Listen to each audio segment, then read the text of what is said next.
The Venezuelan President Nicolas Maduro has been formally declared the winner of the country's disputed election, as some world leaders express concerns about the legitimacy of the poll. Protesters chanted freedom as they returned to the streets in towns and cities a day after the vote, when both the incumbent and the opposition candidate claimed victory. Many were banging pots as they marched to show their discontent at the official results. Tensions boiled over in the capital Caracas, with police using tear gas on demonstrators. Venezuelans say they're not surprised how the election is playing out. Everyone is sad and disappointed because we have children. I left the country for some years and came back with hopes of better days, but it seems I have to think again, maybe think of leaving again. It's not possible to stay here. It's like a dictatorship, and that became clear yesterday. Look at the panorama today. I don't know if it's sadness. I don't know if it's happiness. We don't even know what we're feeling in our hearts. That's what I can tell you. We keep going. Venezuela's National Electoral Authority, which is loyal to the president's party, has declared Nicolas Maduro won a third term with 51% of the vote, meaning he'll be in power until 2031.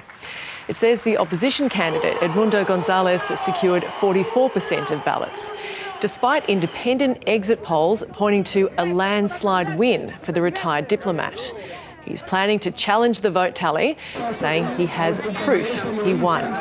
Mr. Maduro says his confirmation means it's a settled matter.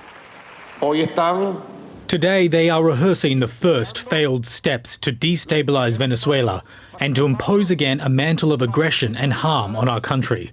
But I say to the plotters, to those involved, and to those who endorse this operation against Venezuelan democracy, that we already know the movie, and this time there will be no weakness.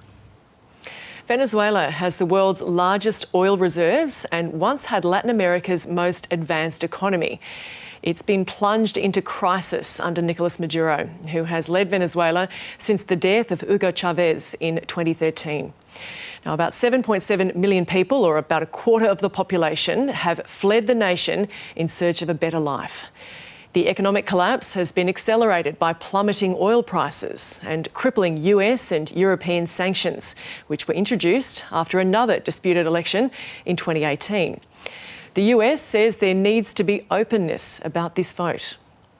It's critical that every vote is counted fairly and transparently, and that election officials immediately share information with the opposition and independent observers without delay, and that electoral representatives publish the detailed tabulation of votes. That's what the United States is watching for. It's what the international community is watching for, and will respond accordingly. Anti-government demonstrations in Venezuela show no sign of easing, with protests springing up in other countries. Many Latin American leaders have also criticised the election process.